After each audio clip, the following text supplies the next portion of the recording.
ఆమేన్.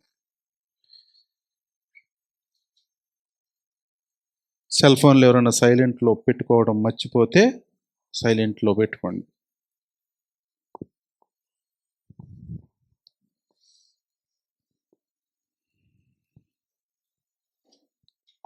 రెండవది, ధనుష్ కొద్దిగా అవతల కుర్చీలో జరగాలి, అటు జరగాలి. వచ్చిన వాళ్ళు అక్కడికి ఆ సందులోకి వెళ్ళి కూర్చోలేరు కాబట్టి మీరు అటు జరిగితే వచ్చిన వాళ్ళు ఫ్రీగా కూర్చోటానికి అవకాశం ఉండిద్ది. మనం భోజనానికి కూర్చున్నప్పుడు ఎటు కూర్చుంటాం, మళ్ళీ మధ్యలో అటు అటు భోజన పంక్తిలో కూర్చునేటప్పుడు ఎట్నో అలా కూర్చుంటే వచ్చిన వాళ్ళు టక్కన కూర్చుంటారు. మళ్ళీ మన సందులో నడుచుకుంటూ వెళ్ళి ఆ మూల కూర్చోరు కదా. కాబట్టి దాన్ని ఉద్దేశించి కూడా మనం ఒక క్రమమైన రీతిలో కూర్చోవాలి. ద్వితీయోపదేశ కాండము 19వ అధ్యాయము 14వ వచనం. నీవు స్వాధీనపరచుకొనున్నట్లు నీ దేవుడైన యెహోవా నీకు ఇచ్చుచున్న దేశంలో నీకు కలుగు నీ స్వాస్థ్యములో పూర్వీకులు నియమించిన నీ పొరుగువాని సరిహద్దు రాతిని నీవు తీసివేయకూడదు. సరిహద్దు రాళ్ళు అంటే మనకు ఒక పొలం ఉన్నా కానీ, మనకు ఒక తోట ఉన్నా కానీ, మనకు ఒక ఇళ్ల స్థలం ఉన్నా కానీ సరిహద్దు రాళ్ళు ఉంటాయి. అవతలోళ్ళకి యువతలోళ్ళకి రాయి ఉంటుంది. ఆ రాయి దగ్గర చాలా గొడవలు కూడా అవుతాయి. చాలా ఊళ్ళల్లో చాలా స్థలాల దగ్గర ఆ రాయి అక్కడంటారు, కాదు ఎక్కడంటారు. అప్పుడు సర్వేర్ని తీసుకొస్తారు. వాళ్ళు లెక్క చూసి అన్నీ చేసి నీ ఎన్ని సెంట్లు అని చూసి ఇక అప్పుడు మన మాట వినరు. ఇక సర్వేరు మాట వినాల్సిందే. ఎందుకంటే వాళ్ళ దగ్గర 100 సంవత్సరాల క్రితం 200 సంవత్సరాల క్రితం నుంచి ఎవరెవరికి ఎక్కడెక్కడ ఎంత ఉందో క్లియర్గా ఉంటుంది. రిజిస్ట్రేషన్ చేసిన దాన్ని బట్టి ఎవరెవరికి ఏంటని పర్టికులర్గా ఉంటుంది. కాబట్టి ఆ సరిహద్దు రాతిని తీసివేయకూడదు. మా నాన్న అప్పుడప్పుడు అంటూ ఉండేవాడు, అరే మన స్థలం అయితే అక్కడ దాకా ఉంది, చింత చెట్టు దాకా ఉంది, వాళ్ళు దాన్ని జరుపుకుంటూ వచ్చారు, ఇక్కడ రాయి వేశారు అని అంటూ ఉండేవాడు. ఎప్పుడో దాన్ని కొలిపించాలి, కొలిస్తే కానీ అది సరైద్ది అని అంటూ ఉంటారు. కాబట్టి ఇక్కడ నీ పొరుగువాని సరిహద్దు రాతిని నీవు తీసివేయకూడదు అని అన్నారు. ఒకవేళ సరిహద్దు రాతిని తీసేసామనుకో ఏం జరుగుద్ది? తీసేసి ఇంకో చోట వేసామనుకో ఏం జరుగుద్ది అంటే, నీవు స్వాధీనపరుచుకొనున్నట్లు నీ దేవుడైన యెహోవా నీకిచ్చుచున్న దేశంలో నీకు కలుగు స్వాస్థ్యములో నీకు భాగం ఉండదు.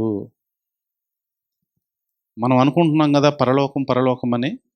ఒకవేళ పరలోకములో మనకు స్వాస్థ్యముగా ఇవ్వబడిన దాన్ని మనకు రాకపోవచ్చు. అది మనకు రాకపోవచ్చు. ఎప్పుడు? సరిహద్దు రాతిని తీసివేసినప్పుడు. ఈ టాపిక్కి నేను చెప్పాలి అనుకున్నప్పుడు, సరిహద్దు రాతిని తీసివేయకూడదు అని చెప్పాలనుకున్నప్పుడు వెంటనే నేను మా ఇంటి పక్కనే లాయర్ గారు ఉన్నారు, లాయర్ గారి దగ్గరికి వెళ్ళాను. వెళ్ళి సరిహద్దు రాతిని తీసివేస్తే వచ్చే నష్టం ఏంటి, లాభం ఏంటి, ఏం జరుగుతుంది, ఎంత శిక్ష పడుతుంది అని అడిగితే సుమారుగా 1 సంవత్సరం వరకు జైలు శిక్ష పడవచ్చు అన్నారు, లేదా 6 నెలల వరకు జైలు శిక్ష పడవచ్చు అన్నారు. ఓహో అనుకున్నా. ఏదైనా ఎవరికైనా సంఘానికి కానీ 10 మందికి కానీ చెప్పాలనుకున్నప్పుడు మనం ఆయా చోట్ల కన్ఫర్మేషన్ చేసుకోవాలి. ఏది పడితే అది ఇక్కడ చెప్పేయటం కాదు. కొన్ని 100 మంది చూడబోవచ్చు, తర్వాత యూట్యూబ్లో ఉండిపోతుంది. మళ్ళీ ఆయన తప్పు చెప్పాడు అని అనకూడదు. 100 మంది 1000 మంది చూడబోవచ్చు తర్వాత. కాబట్టి ఎప్పుడు ఏది చెప్పినా జాగ్రత్తగా పరిశీలించి, పరిశోధించి, ధ్యానించి చెప్పటం అనేది అవసరం.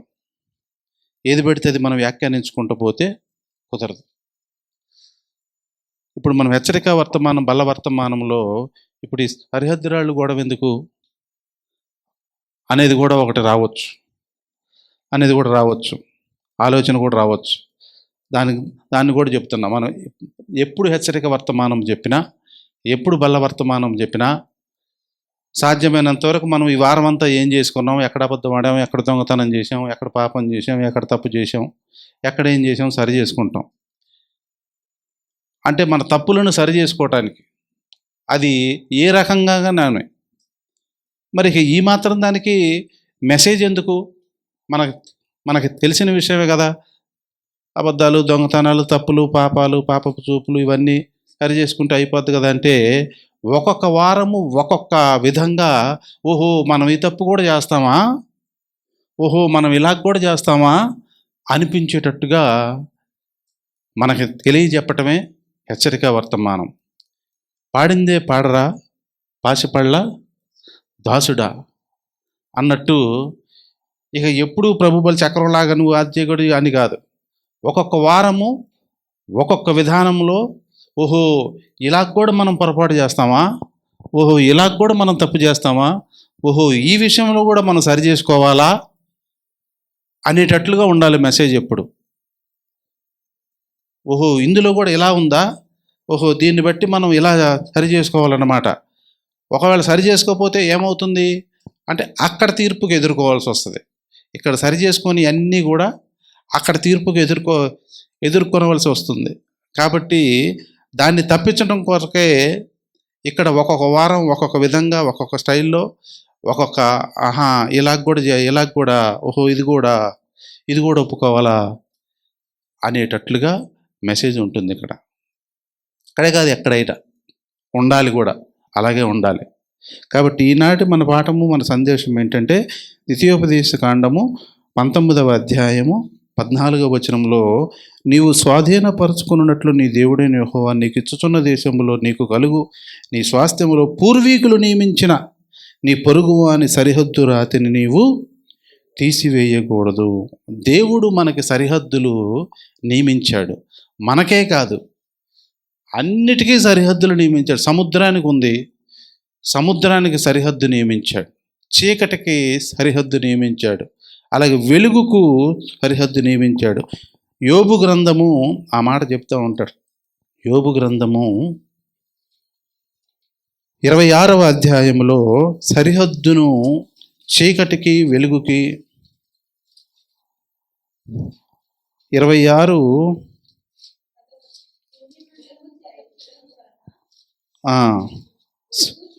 శూన్యమని చదివింది ఎవరు?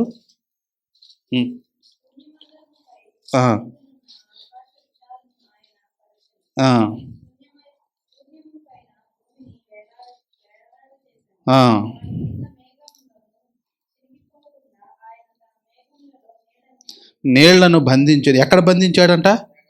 మేఘాలలో నీళ్లను బంధించడం బట్టే మనకు వర్షం పడుతుంది.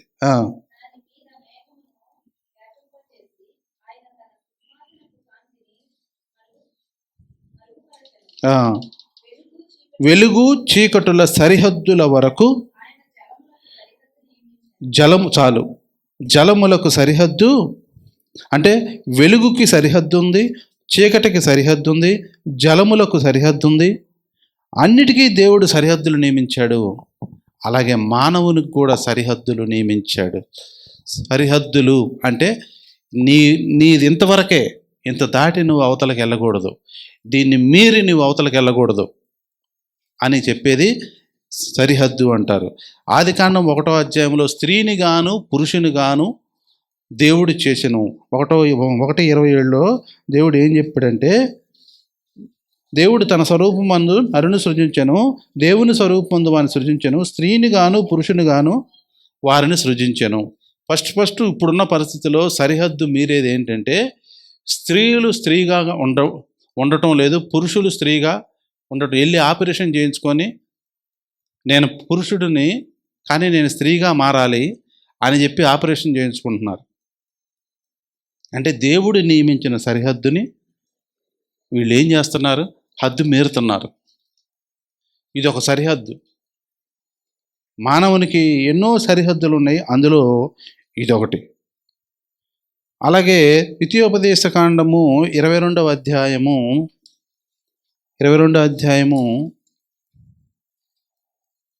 5వ వచనం, స్త్రీ పురుష వేషము వేసుకొనకూడదు, పురుషుడు స్త్రీ వేషమును అలాగు చేయువారందరూ ఇదొక సరిహద్దు, ఇదొక సరిహద్దు. దీన్ని కూడా మీరుతున్నారా లేదా? మీరుతున్నారు. కాబట్టి హద్దులు మీరుతున్నారు. హద్దు మీరకూడదు.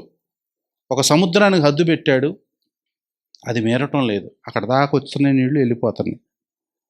చీకటికి సరిహద్దు పెట్టాడు, వెలుగుకు సరిహద్దు పెట్టాడు, అవన్నీ పనులు చేస్తూనే ఉన్నాయి. కాబట్టి మానవులుగా మనము కూడా సరిహద్దుని దాటకూడదు. ఒకళ్ళు దాటితే ఏమైందంట, మన స్వాధీనపరచుకుని దేశాన్ని మనం స్వతంత్రించుకోలేము అని ఇక్కడ చెప్తా ఉన్నారు, అని ఇక్కడ చెప్పడం జరుగుతూ ఉంది. కాబట్టి సరిహద్దులు ఎవరు దాడతారు?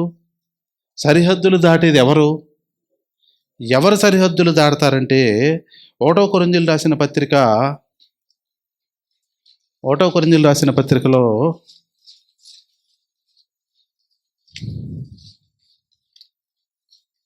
1 కొరింథీయులు రాసిన పత్రిక 2వ అధ్యాయము సరిహద్దులు దాటేది ఎవరో ఇక్కడ ఉంది క్లియర్గా. 2వ అధ్యాయము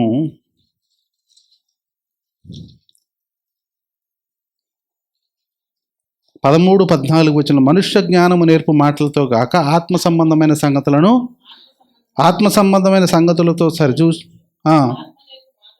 ఆత్మ నేర్పు మాటలతో వీటిని గురించి మేము బోధించుచున్నాము.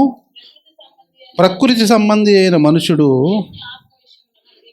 దేవుని ఆత్మ విషయంలో అంగీకరింపడు.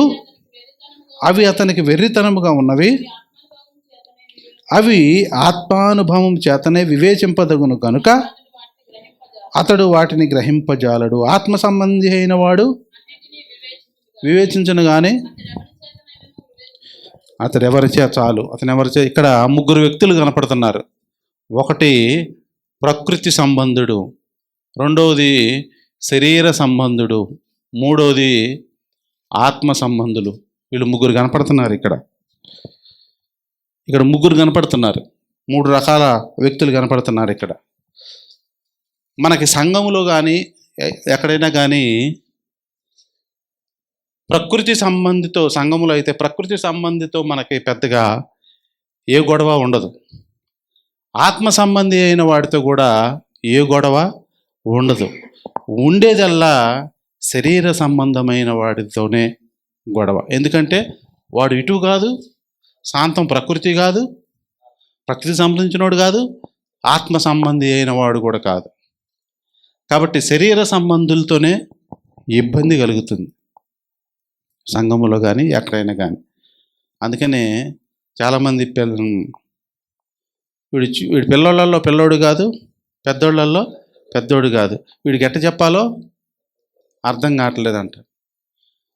మళ్ళీ ఇంకొక మాట అంటారు, అన్నీ తెలిసినోడికైనా చెప్పొచ్చు, అన్నీ తెలియనోడికైనా చెప్పొచ్చు, ఎటు కానోడికి ఆడెండో మనం చెప్పినా అర్థం కాదు అని అంటాం. అలాంటి వాడు అనమాట ఈ శరీర సంబంధి అయిన వాడు. ఇప్పుడు ఈ శరీర సంబంధి అయిన వాడే సరిహద్దులు దాటేది. సరిహద్దులు దాటేది ఎవరంటే శరీర సంబంధులైన వాడే. ఇక ప్రకృతి సంబంధి అయిన వాడు వాడికి ఏం తెలియదు కదా. వాడు ఏదన్నా ఉంటాడు, ఊకొడతాడు, చెప్తాడు, వెళ్ళిపోతాడు, వాడు ఏం పట్టించుకోడు. ఆత్మ సంబంధి అయిన వాడు కూడా వాడు సర్లే దేవుని మాట విందాం, వాక్యం ఉందాం, అలాగే దైవజనుని మాట విందాం, కాపరి మాట విందాం, మనకెందుకు అనుకుంటే వెళ్ళిపోతాడు. ఎడితిరిగి ఎటుగానోడు ఎవడంటే శరీర సంబంధి అయిన వాడు. అపోస్తలుడైన పౌలుకు కూడా శరీర సంబంధులతోనే పెద్ద గొడవ ఇదంతా కూడా. కాబట్టి శరీర సంబంధులతో ఇబ్బంది కలుగుతుంది. ఇది ఎన్ని రకాలుగానంటే శరీర సంబంధులైన వాడు, ఇది శరీర సంబంధి అయిన వాడు, ఇది ఆత్మ సంబంధి అయిన వాడు. ఈ శరీర సంబంధి అయిన వాడితో గొడవ ఎక్కడొచ్చిందంటే స్థానిక సేవకత్వానికి, అలాగే నాయకత్వానికి, శిరసత్వానికి కృతజ్ఞత చూపడంట. ఈ శరీర సంబంధి అయిన వాడు ఏం చేస్తాడు? సేవా కార్యక్రమాలు, దేవుని సేవా కార్యక్రమానికి ఇబ్బంది కలుగజేస్తాడంట.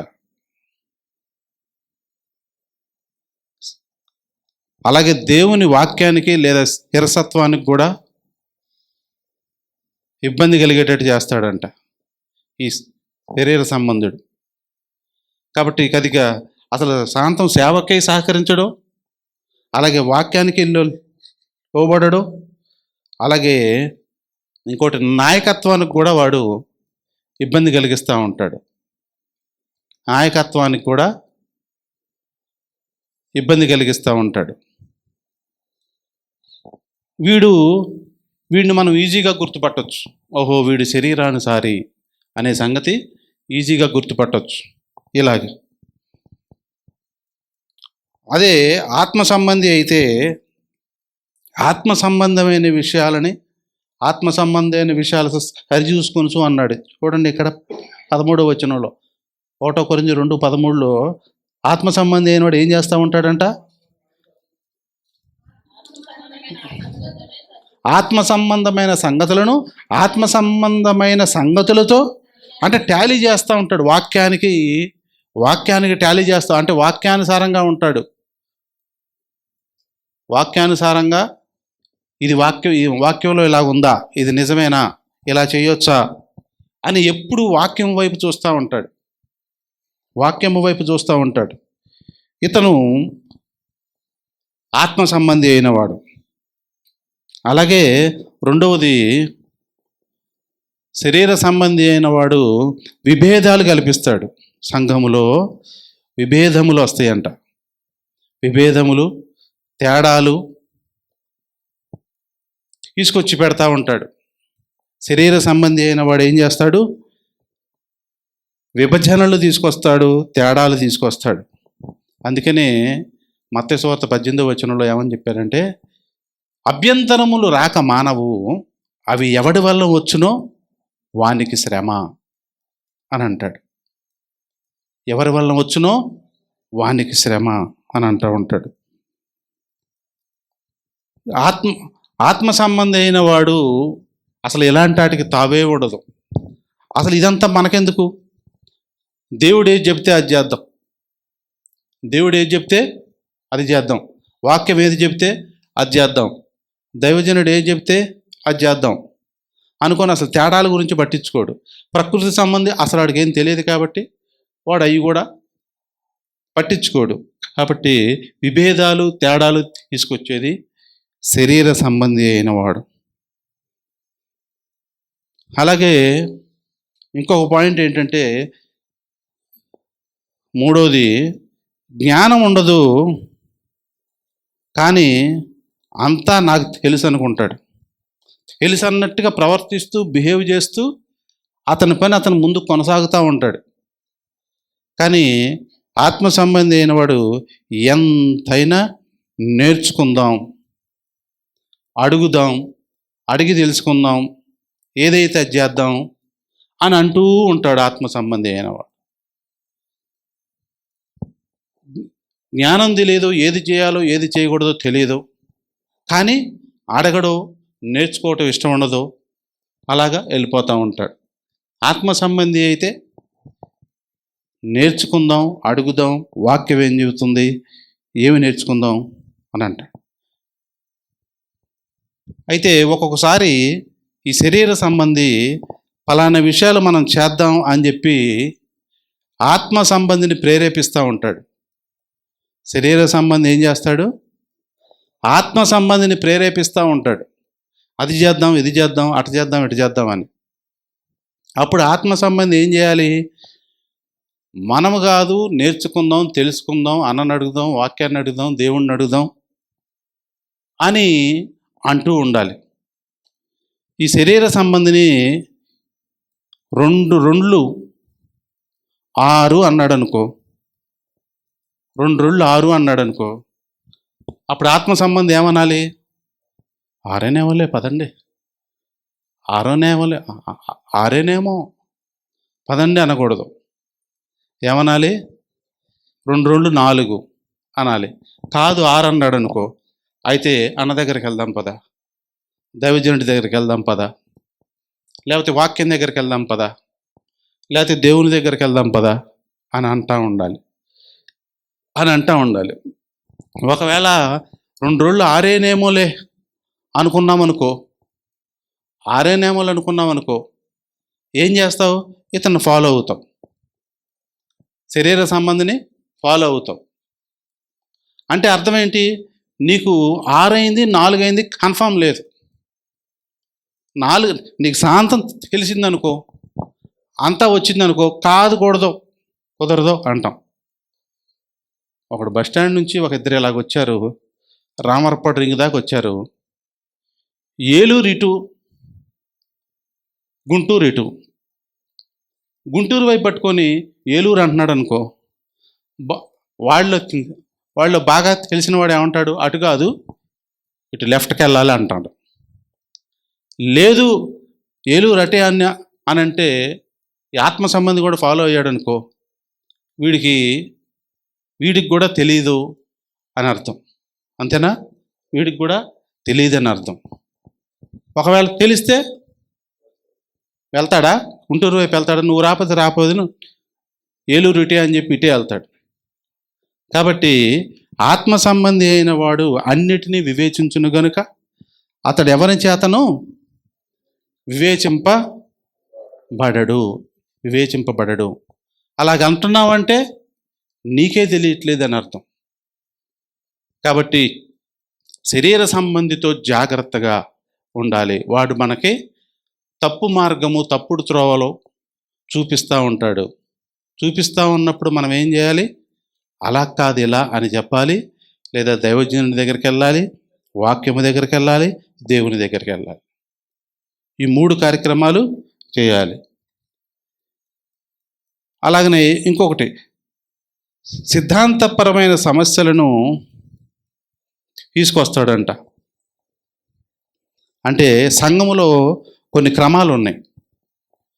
కొన్ని క్రమాలు ఉంటే అవి సిద్ధాంతపరమైన సమస్యలు తీసుకొస్తాడంట. సిద్ధాంతపరమైన సమస్యలు అంటే ఇది చేయకూడదు, ఇది చేయాలి, ఇలా ఉండాలి. ప్రతి సంఘానికి ఒక క్రమం ఉంటుంది. ప్రతి సంఘానికి ఏముంటుంది? ఒక క్రమం ఉంటుంది. ఆ క్రమాన్ని తప్పటానికి చూస్తూ ఉంటాడు, అనేకుల్ని తప్పియటానికి కూడా చూస్తూ ఉంటాడు. తప్పటానికి చూస్తాడు, అనేకుల్ని తప్పించడానికి చూస్తాడు. అప్పుడు ఆత్మ సంబంధి అయిన వాడు అన్నిటినీ వివేచించును గనుక అది తప్ప ఒప్ప అనేది పరిశీలించవలసిన బాధ్యత ఆత్మ సంబంధి మీద ఉంటుంది. కాబట్టి శరీర సంబంధి ఎవరో, ఆత్మ సంబంధి ఎవరో ఎలా గుర్తుపట్టాలి అంటే, ఇదిగో ఇలా గుర్తుపట్టాలి, ఇలా గుర్తుపట్టాలి. ఆత్మ సంబంధి అయిన వాడు ఏమనుకుంటాడంటే, నేను చేసేది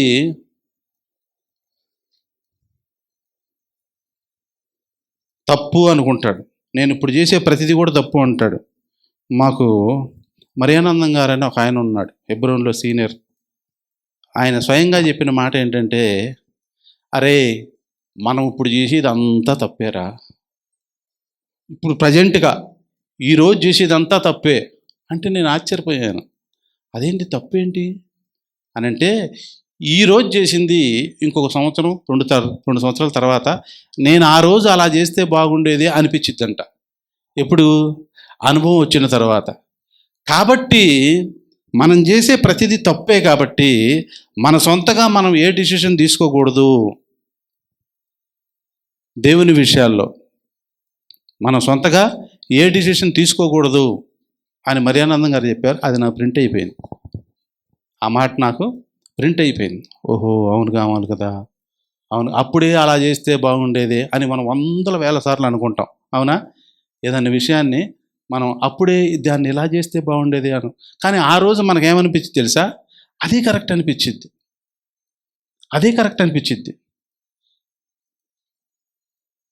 నాకు ఇంత జ్ఞానం ఉంటే నేను ఇతన్ని పెళ్లి చేసుకుండా ఉండేదాన్నే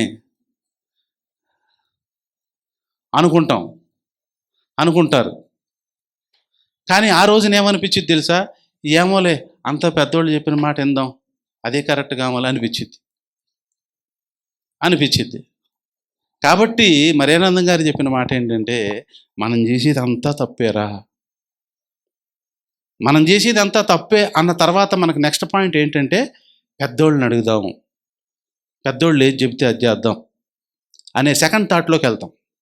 మనం చేసేది మనం కరెక్ట్ అనుకుంటున్నాం అనుకో, ఇంకొకళ్ళని అడగం.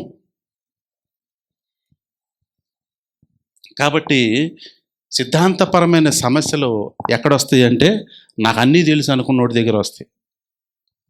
నేను చేసేది కరెక్టే, నాకు అన్నీ తెలుసు అనుకునేవాడి దగ్గర వస్తాయి. అదే ఆత్మ సంబంధి అయిన వాడు నేను చేసేది అంతా తప్పే అనుకుంటున్నాడు అనుకో, అప్పుడు ఇతరుల మీద, పెద్దల మీద, వాక్యం మీద ఆధారపడతా ఉంటాడు. ఇంకో శరీర సంబంధి అయిన వాడు ఇంకోటి చేసే పని ఏంటంటే లోపల సమస్యలను బయట వారికి చెప్తాడు. లోపల సంఘంలో సమస్యలు ఇక్కడే తీర్చుకోవాలి. సంఘంలో సమస్యలు ఏమైనా ఉంటే ఇక్కడే తీర్చుకోవాలి. కానీ వీడు ఏం చేస్తాడు తెలుసా? బయట వారికి చెప్తాడు. మా సంఘంలో ఇలా జరుగుతుంది, ఇది కరెక్టేనా తప్ప అని చెప్పి ఎవరిని అడుగుతాడు? బయట వాళ్ళని అడుగుతాడు. వీడు చెప్పేది సగమే చెప్తాడు. ఆ సగం చెప్పిన దాన్ని బట్టి వాళ్ళు ఏమంటారు? నీదే కరెక్ట్ అంటారు. అప్పుడు సంఘ స్థానికుడు ఏమైపోతాడు? తప్పు చెప్పాడు అనుకుంటారు. ఎందుకంటే సబ్జెక్ట్ అంతా అతనికి లాయర్ల దగ్గరికి వెళ్ళినప్పుడు, అలాగే డాక్టర్ గారి దగ్గరికి వెళ్ళినప్పుడు సగం చెప్తే వచ్చే నష్టం మనకే. ఏమండి? మాకే నష్టం. మొత్తం క్లియర్గా చెప్పాలి, ఆది నుంచి అంతం వరకు.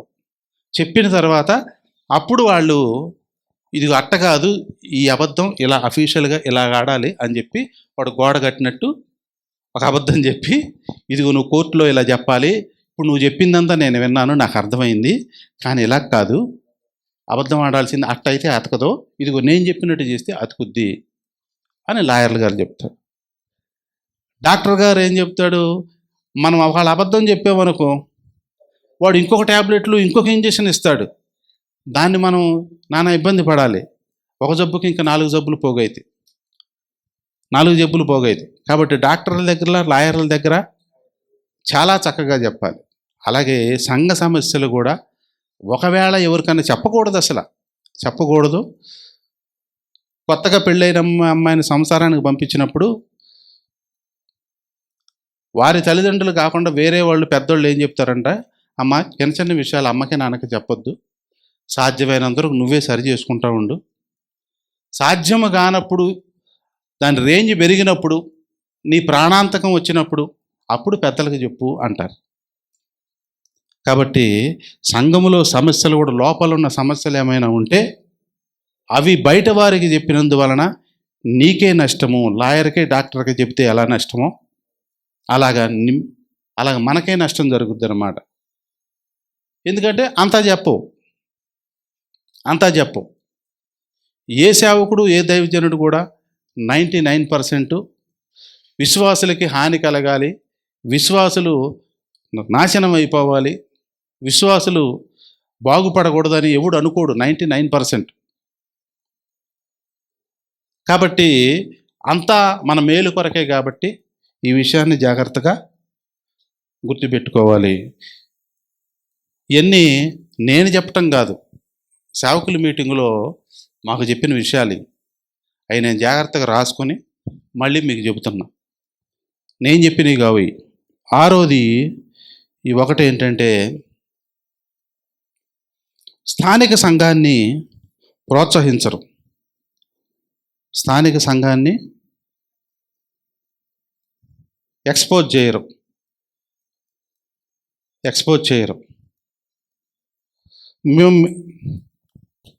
మేము ఎక్కడికి సువార్త చెప్పడానికి వెళ్తున్నా, ఏ కుటుంబాలకు వెళ్తున్నా, వాళ్ళు ముందు చెప్పేది, వాళ్ళు ఏం చెప్తారు మాకు?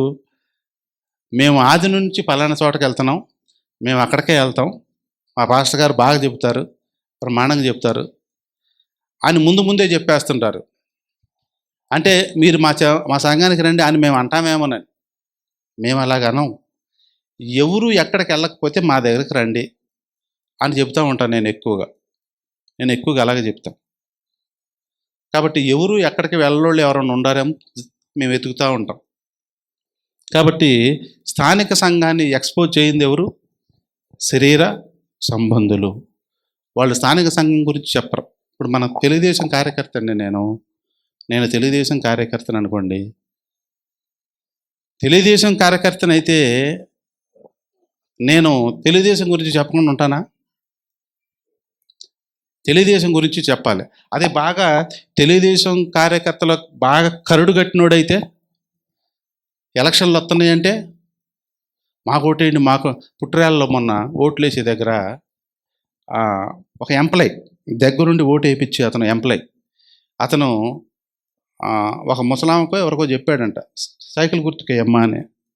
దానికి గొడవ అయిపోయింది, పెద్ద గొడవ అయిపోయి పోలీసులు వచ్చి వీళ్ళొచ్చి 2-3 గంటలు ఆపేసి అరుచుకొని తన్నుకునేదాకా వచ్చి ఆయన బయటికి లేకండి అని చెప్పి అది నానా తిప్పలేదు పెట్టి మళ్ళీ ఆ తర్వాత ఓట్లు వేయటం జరిగింది. అంటే మనసులో ఏమి జీర్ణించిపోయింది అతనికి? సైకిల్ బాగా జీర్ణించిపోయి ఫ్యాన్ చూస్తే కోపం వచ్చేస్తుంది. కోపం వస్తుంటే అతనికి ఏమనిపిస్తుంది? ఎవరికైనా అరే సైకిల్కి ఎత్తే బాగుండు అని. నేను ఇప్పుడు నాలాంటి వాడు వెళ్తే చెప్పడం, కొద్దిగా ముసలా మొక్క ఏది ఎక్కడ అనుకున్నప్పుడు ఇదిగో సైకిల్ అంటే విన్నాడంట వాడెవడో ఏజెంట్, అక్కడ ఫ్యాన్ ఏజెంట్. గొడవ అయింది. అంటే ఎందుకు చెప్తున్నానంటే ఇది బాగా కరుడు కట్టిన కార్యకర్త ఏం చేస్తాడు? ఎక్స్పోజ్ చేస్తాడు. మనం కారులో ఆయా ఇంటికి వెళ్తూ ఉంటాం, వెళ్ళినప్పుడు డాబా పైన సైకిల్ గుర్తు ఇదేంటి జెండా ఎగురుతూ ఉంటుంది. అలాగే గేటు దగ్గర చూస్తే ఏదో ఒక స్టిక్కర్ వేసి ఉంటుంది. మీ బాబాయ్ పేరేంటి, గంగాధర ఫోన్కి ఇక్కడ స్టిక్కర్ ఉంటుంది, 2 ఉంటాయి. ఆ స్టిక్కర్కి ఏముంది ఇక్కడ గుండ్రంగా అంటే సైకిల్ గుర్తు. అంటే అభిమానము, ప్రేమ ఏమైపోయింది? జీర్ణించుకుపోయింది. అలాగే శరీర సంబంధి అయితే స్థానిక సంఘాన్ని ఎక్స్పోజ్ చేయరు. ఏదో నాకులాగనమాట. ఇప్పుడు నేను తెలుగుదేశాన్ని పెద్ద ఇష్టపడను, దేన్ని ఇష్టపడను. ఏది పడితే అది, ఏది ఉంటే అది వేద్దాం, ఏదో అట్లే అనుకున్నోడు చక్కెర పెట్టం, జెండా పెట్టం, ఇంట్లో ఏది పెట్టం. అవునా? ఏది పెట్టం. కాబట్టి శరీర సంబంధి అయిన వాడు నీ స్థానిక సంఘం గురించి కానీ, నీ దైవజనుడి గురించి కానీ ఎవరికి చెప్పరు, ఎవరికి ఎక్స్పోజ్ చేయరు. బాగా ఇష్టపడి బాగా నాది మాది అనుకున్న వాళ్ళు ఏం చేస్తారు? అడక్కపోయినా, మన ఇంటికి ఎవరైనా వస్తే అడక్కపోయినా టాపిక్ ఎత్తేలా చెబుతాం. మన పిల్లవాడు ఫస్ట్ క్లాస్ పాస్ అయ్యాడు అనుకో, ఎవరైనా మన ఇంటికి వచ్చారనుకో, వాళ్ళకి మనం ఏం చెప్తాం తెలుసా? ఎట్టో ఒకటి వాడి టాపిక్ తీసుకొస్తాం. ముందు ఏదేదో మాట్లాడతాం, ఏదేదో మాట్లాడి లాక్కొచ్చి పిల్లల దగ్గరకు లాక్కొచ్చి మా వాడు ఫస్ట్ క్లాస్ అని చెప్తాం. అవునా? 14,000 ర్యాంక్ వచ్చిందని చెప్తాం, ఏదో ఒకటి లాక్కొచ్చి. కాబట్టి ఒక అభిమానము, ఒక ప్రేమ, నాది, ఇది నా బాధ్యత అనుకున్న వాళ్ళు ఏం చేస్తారు? స్థానిక సంఘాన్ని ఎక్స్పోజ్ చేస్తారు. ఇవన్నీ నేను చెప్పిన మాటలు కాదు, నేను ఒకసారి విని రాసుకున్నా. ఓహో, ఇది మనకు కూడా ఉపయోగపడుతుంది అనే విషయాన్ని రాసుకోవడం జరిగింది. కాబట్టి ఈ శరీర సంబంధుల యొక్క లక్షణాలు ఇలా ఉంటాయి. కాబట్టి తప్పుడు దారి పడుతున్నా కానీ ఆత్మ సంబంధులు ఏం చేయాలి? ఆత్మ సంబంధమైన మాటలతో సరిచూస్తూ, అంటే లెక్క కట్టుచు, ఇది మనం ఫాలో అవ్వాలా లేదా అనే విషయాన్ని కూడా మనం నేర్చుకోవలసి ఉంటుంది. ఇక ఆత్మ సంబంధి అయిన వాడంట మానవుల వైపు చూడ్డంట, దేవుని వైపు చూస్తాడు. ఏంటది? ఆత్మ సంబంధి అయిన వాడు ఏం చేస్తాడు? దేవుని వైపు చూస్తాడు. ఉదాహరణకు లోకాసువార్త 18వ అధ్యాయంలో పరిసయ్యుడు సుంకరని ఉన్నారు, ఇద్దరు. ఏంటి నాకు చెమటలు పోతున్నాయి మీకేం? ఏసీలు ఎక్కువైనాయా, తగ్గించారా, పెంచారా ఏంటి, ఏం అర్థం కాల. లోకాసువార్త 18లో సుంకరి పరిసయ్యులు ఉన్నాడు. పరిసయ్యుడు ఏం చేశాడు?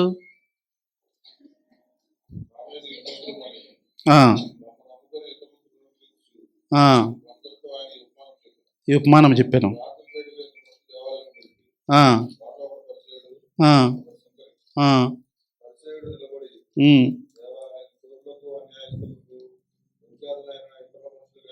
ఇతర మనుషుల వలనైనను చాలు. ఏం చేస్తున్నాడంటే ఇతను ఇతర మనుషులను చూస్తున్నాడు. ఇతను ఎవరు? శరీర సంబంధి. శరీర సంబంధి ఏం చేస్తాడు? వాళ్ళు ఎట్టున్నారు, వీళ్ళు మనం ఎట్టున్నాం అని టాలీ చేసుకుంటాడు. కానీ ఆత్మ సంబంధి అయిన వాడు ఏం చేస్తాడు తెలుసా? వాడు ఆకాశం వైపు కళ్ళెత్తుటకైనడు ధైర్యము చాలక రొమ్ము కొట్టుకొనుచు, దేవా పాపినైన నన్ను కరుణించమని. అంటే ఇతను ఎవరెంక చూడలా, ఎవరి వైపు చూడలా. కానీ పరిసయ్యుడైతే ఏం చేశాడు? మనుషుల వైపు చూశాడు. కాబట్టి మన స్కేల్ ఏమిటంటే బైబిల్. మన స్కేల్ ఏంటి? బైబిల్. మనం ఈ వాక్యాన్ని బట్టి ఇది మనకు సరిహద్దు అన్నమాట. మనం ఎత్తుకున్న అంశం ఏంటి? సరిహద్దు. ఇది మనకు సరిహద్దు. ఇది చూసుకోవాలి మనం ఎప్పుడు. కాబట్టి ఆత్మ సంబంధి అయిన వాడు దేవుని వైపు చూస్తాడు, వాక్యం వైపు చూస్తాడు, మనుషుల వైపు చూడడు. కాబట్టి ఈ విషయాన్ని గుర్తుపెట్టుకోవాలి. ఇంకా ఏం చేస్తాడంటే ఆత్మ సంబంధి అయిన వాడు ఇతరుల ప్రయోజనాలే నా ప్రయోజనం అనుకుంటారు. 1 కొరింథీయులకు రాసిన పత్రిక 10వ అధ్యాయము 33వ వచనము,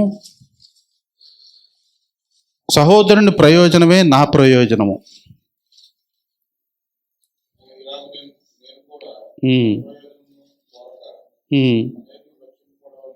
అనేకులు రక్షింపబడవాలని వారి ప్రయోజనమే కోరతాడంట. చాలు. కానీ ఆత్మ సంబంధి అయిన వాడు ఏం చేస్తాడు? ఇతర ప్రయోజనమే నా ప్రయోజనం అని అనుకుంటాడు. ఇతరులకు అభ్యంతరము కలగకూడదు అని కూడా అనుకుంటాడంట. 1 కొరింథీయులకు రాసిన పత్రిక 8వ అధ్యాయము 13వ వచనం. 8వ అధ్యాయము 13వ వచనం.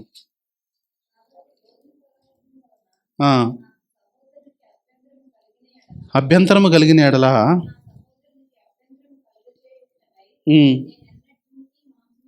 అంటే అతని సహోదరుడికి నాన్ వెజ్ ఇష్టం అనుకో. ఇప్పుడు మేమిద్దరం వెళ్ళాము, ఒకళ్ళు వెజ్, ఒకళ్ళు నాన్ వెజ్. నాన్ వెజ్ వాడు అలవాటు, వాడు హోటల్కి వెళ్తే. వెజిటేరియన్ అనుకోండి నేను, అయితే నేనే నాన్ వెజ్ అనుకోండి, నాకు నాన్ వెజ్ అంటే బాగా ఇష్టం, వాడు వెజిటేరియను. వాడి కొరకు నేను ఏం చేయాలి? ఆ రోజుకి ఆ పూటకి వెజిటేరియనే తినాలి. కాబట్టి ఇతరుల ఇష్టాలు కూడా వాడికి అభ్యంతరం కలగకుండా చూసుకోవాలనేది కూడా ఆత్మానుసారుల యొక్క లక్షణము అనే విషయాన్ని గుర్తుపెట్టుకోవాలి. ఇప్పుడు ఇంతకీ శరీరానుసారులు, ఆత్మానుసారులు. శరీరానుసారమైన మనస్సు మరణము, ఆత్మానుసారమైన మనస్సు జీవమును సమాధానమునై ఉన్నది అని అంటాడు. కాబట్టి ఈ లక్షణాలు ఒకవేళ మనలో ఎవరికన్నా ఉంటే వారు సరి చేసుకోవాలి. ఇది ఈరోజు హెచ్చరిక వర్తమానం. ఈ లక్షణాలు ఎవరికన్నా ఉన్నాయా అని మనం అనుకుంటే ఒకవేళ సరి చేసుకుందాం. లేకపోతే ఎప్పుడులాగానే మన దోషములను, మన పాపములను, మన అద్దుబాట్లను, మన అతిక్రమములను మనం ఒప్పుకుందాం. శరీరానుసారమైన మనస్సు ఎవరి మనస్సు అని అంటే, సౌలు యాజకుడు దహన బలి ఇవ్వాల్సింది ఏం చేశాడు? అతను రావటం ఆలస్యమైందని ఇచ్చేశాడు. ఇవంగలోనే వచ్చేసాడని ఉంది. అవునా? ఇవంగలోనే వచ్చేసాడని ఉంది. అంటే శరీరానుసారమైన మనసు వాడు ఏం చేస్తాడు అని అంటే, వాడు దైవజనుడు చేయాల్సిన పని కూడా నేనే చేసేస్తే ఏం కాదులే అనుకుంటా ఉంటాడు. 100 6 6 100 ఎవరు ఏది చేయాలో అదే చేయాలి. అట్ట చేసి ముగించంగానే సమూయేలు వచ్చెను అని ఉంది. ఉందా అక్కడ? చూడండి ఎక్కడది? మొదటి సమూయేలు గ్రంథము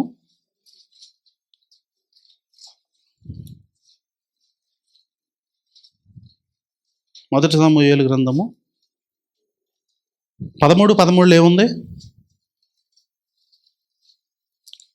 12 ఇంకను యెహోవాను శాంతిపరచక మునిపే ఫిలిష్తీయులు గిల్గాలునకు వచ్చి నా మీద పడుతురు అనుకుని నా అంతటా నేను సాహసించి దహన బలి అర్పించి తిని, అందుకు సమూయేలు ఇట్లనెను, నీ దేవుడైన యెహోవా నీకు ఇచ్చిన ఆజ్ఞను కైకొనక నీవు అవివేకపు పని చేసితివి.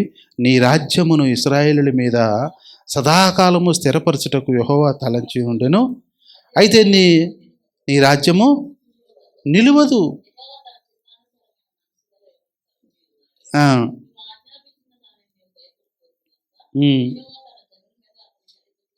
అంటే యెహోవా దేవుడు ఏమనుకున్నాడు సౌలు మీద? సౌలు గురించి ఏమనుకున్నాడు అంటే సదాకాలము స్థిరపరుస్తాను అనుకున్నాడు. సౌలు ఎన్ని సంవత్సరాలు ఉన్నాడు, పరిపాలించాడు? 40 సంవత్సరాలు. అందులో ఏలింది ఎన్ని సంవత్సరాలు? చూడండి అక్కడే ఉంది. 1 సమూయేలు 13:1 సౌలు 30 ఏండ్ల వాడై ఏలన ఆరంభించెను. అతడు 2 సంవత్సరములు ఇశ్రాయేలును ఏలిన. అంటే ఎన్ని సంవత్సరాలు ఏలాలని దేవుడు తలంచాడు? సౌలుని తీసుకొచ్చి సింహాసనం మీద కూర్చోబెట్టిన తర్వాత దేవుడు అనుకున్న మాట ఏంటంటే సదాకాలము నువ్వు ఆ సింహాసనం మీద ఉండాలి అనుకున్నాడు. కానీ దాన్ని అనవసరంగా ఒక చిన్న మాటతో తొందరపడి సమూయేలు ఇందాక నేను చెప్పిన మాట ఎక్కడుంది? అప్పుడే వచ్చేసిన సమూయేలు అని ఎక్కడుంది? అది బలు ముగించిన వెంటనే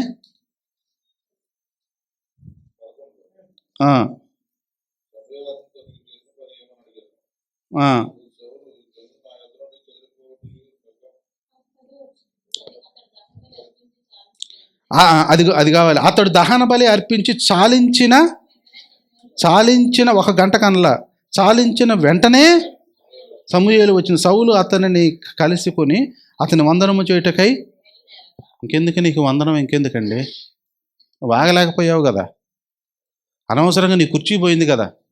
దేవుడు ఏమనుకున్నాడు? ఇశ్రాయేలీయుల మీద సదాకాలము స్థిరపరచుటకు యెహోవా తలంచి ఉండెను.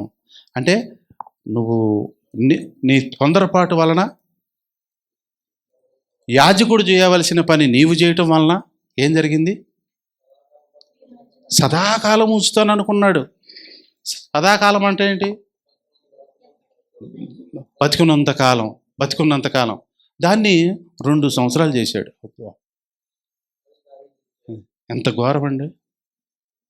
కాబట్టి మనం ఇదే ఉందలే అనుకున్న చిన్న పని దేవుని దృష్టిలో చాలా పెద్దదైద్దని 100 సార్లు చెప్తున్నాను.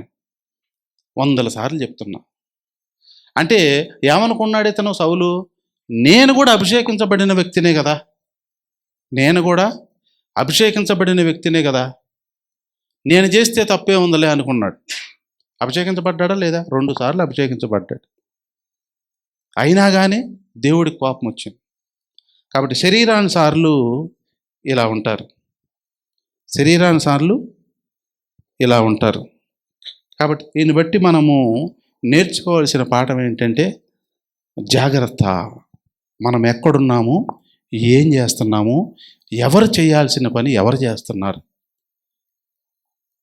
ఈ సినిమాలలో వాటిలలో ఒక మాట అంటూ ఉంటారు, హీరోను ఎవరిని వాళ్ళని అంటూ ఉంటారు. ఏమనంటే చట్టాన్ని చేతుల్లోకి తీసుకోవడానికి నువ్వెవరు అంటాడు. విన్నారా ఆ మాట ఎప్పుడన్నా? చట్టాన్ని చేతుల్లో తీసుకోవడం. ఇప్పుడు సౌలు ఏం చేశాడు? చట్టాన్ని చేతుల్లో తీసుకున్నాడు. నీది కాదు ఆ పని, నువ్వు చేయాల్సిన పని కాదు అది. కాబట్టి ఎవరెవరు ఏ పనులు ఎంతవరకు చేయాలి అనే విషయాలు కూడా నేర్చుకోవాలి. ఎవరెవరు ఎంతవరకు చేయాలి అనే విషయాన్ని నేర్చుకోవాలి. తెలియకపోతే తెలుసుకోవాలి. అంతేగాని తెలిసినట్టుగా భావించి నాకే జ్ఞానం ఉందనుకుంటూ ముందుకు పోతే దానికి నష్టాలను ఎదుర్కోవాల్సి వస్తుంది అనే విషయాన్ని ఇక్కడ మనకి గుర్తుపెట్టుకోవాలి. కాబట్టి ఈరోజు పాఠము, మన సందేశం, మనం ఎత్తుకున్న వాక్యం ఏంటి? ద్వితీయోపదేశకాండము ఎన్నో అధ్యాయము? 19, 14. నీవు స్వాధీనపరుచుకున్నట్లు నీ దేవుడైన యెహోవా నీకిచ్చుచున్న దేశములో నీకు కలుగు నీ స్వాస్థ్యములో పూర్వీకులు నియమించిన నీ పొరుగువాని సరిహద్దు రాతిని నీవు తీసివేయకూడదు. జాగ్రత్త. ఈ లోకములో పొలానికి తోటలకి మధ్య సరిహద్దు రాతిని తీసేస్తేనే లాయర్ గారు సంవత్సరం పాటు జైలు శిక్ష అనుభవించాలని చెప్పిన మాట మనకు అర్థమవుతుంది. మరి వీళ్ళకే ఎంత కోపం వచ్చి సంవత్సరం జైల్లో పెడితే మరి దేవునికి, చిన్న విషయానికి దేవునికి అతను అర్పించాల్సింది ఇతను అర్పించేస్తే సదాకాలము సింహాసనం వేయాల్సింది. 4.5 ఏళ్ళు ఏలి అవతలకి వెళ్ళటానికి తెగ బాధపడుతున్నారు జనాలు. అవునా? మొహం ఎలాడేసుకొని వెళ్ళిపోతున్నారు. మరి 2 సంవత్సరాలు ఏడి అవతలకి వెళ్ళిపోతే ఏం కావాలి? సదాకాలం ఉండాల్సినోడు. కాబట్టి మనము కూడా రేపు మన పరిస్థితి అదే. సదాకాలము మనం ఏలవలసిన వాళ్ళమై ఉన్నాము. కానీ మనము ఏ పరిస్థితిలో ఉంటాం? అనవసరంగా ఇక్కడ ఏదో ఈ శరీరం సంబంధించిన ఈ కోరికలు ఇవన్నీ తీర్చుకుంటూ కూర్చుంటే అక్కడ చాలా ఇబ్బంది పడతాము అనే విషయాన్ని మనం నేర్చుకోవాలి. సేవా కార్యక్రమాలకి, శిరస్వత్వానికి, నాయకత్వానికి పెద్దగా మొగ్గు చూపరు. శరీరానుసార్లు విభేదాలు, తేడాలు తీసుకురావటానికి ప్రయత్నం చేస్తూ ఉంటారు. జ్ఞానం ఉండదు, ఏముండదు, అడిగి తెలుసుకుందామని ఉండదు, నాకంతా తెలుసు అనుకుంటారు.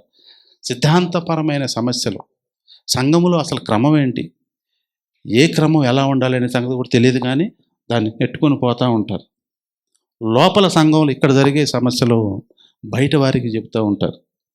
కాబట్టి స్థానిక సంఘాన్ని నువ్వు తెలుగుదేశం కార్యకర్తవే ఎట్లా అవుతావు? ఏమీ చెప్పవు. తెలుగుదేశం గురించి ఏమీ చెప్పవు, ఎవరికీ చెప్పవు. పక్కన కనీసం ఓటేయండి అని కూడా చెప్పవు. ఇప్పుడు తెలుగుదేశానికి ఇన్ని ఓట్లు పట్టడానికి కారణం ఏంటో చెప్పనా?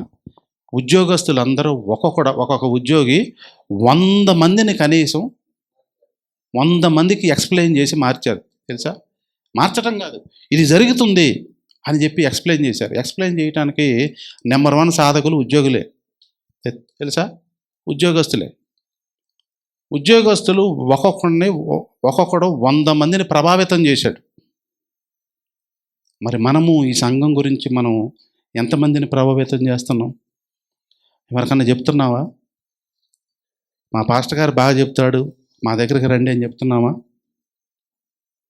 మేము వెళ్తే కటికి చేతకాని వాళ్ళ పేర్లన్నీ చెప్పుకొచ్చి వాళ్ళు బ్రహ్మాండంగా చెప్తున్నారు అని చెప్పి వాళ్ళ ఫోటోలు చూపిస్తున్నారు. ఇదిగో మా పాస్టర్ గారు, ఇదిగో మా పాస్టమ్మ గారు, ఇదిగో పిల్లలు అని చెప్పి తెగ చెప్తున్నారు.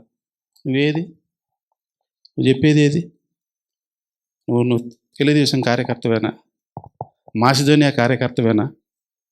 పోనీ దేవుని సేవ యేసయ్య కార్యకర్తవేనా? ఏది? కాబట్టి మనం కార్యకర్తలుగా అలాగా పనిచేయాలి. ఎలా కార్యకర్తలు అంటే కరుడు గట్టిన కార్యకర్తలాగా పనిచేయాలి. అది చేయాలి. కాబట్టి మనం ఆత్మానుసారులుగా ఉండటానికి మనం ప్రయత్నం చేద్దాం. మన విశ్వాస జీవితాన్ని ముందు కొనసాగుదాం, మన ఆత్మీయ జీవితాన్ని ముందు కొనసాగుదాం. సరిహద్దు రాళ్ళని తీసివేయొద్దు. కొన్ని సరిహద్దులు ఉన్నాయి, ప్రతి దానికి సరిహద్దులు ఉన్నాయి. ఆ సరిహద్దు రాళ్ళని నువ్వు తీసేస్తే నష్టం కలిగేది నీకే. ప్రార్థన చేసుకుందాం, స్వపరీక్ష చేసుకుందాం. సెల్ఫ్ ఎగ్జామినేషన్, స్వపరీక్ష సమయం, స్వపరీక్ష చేసుకుందాం. మనం ఎలా ఉన్నాం? ఏ కార్యకర్తలాగా ఉన్నాం?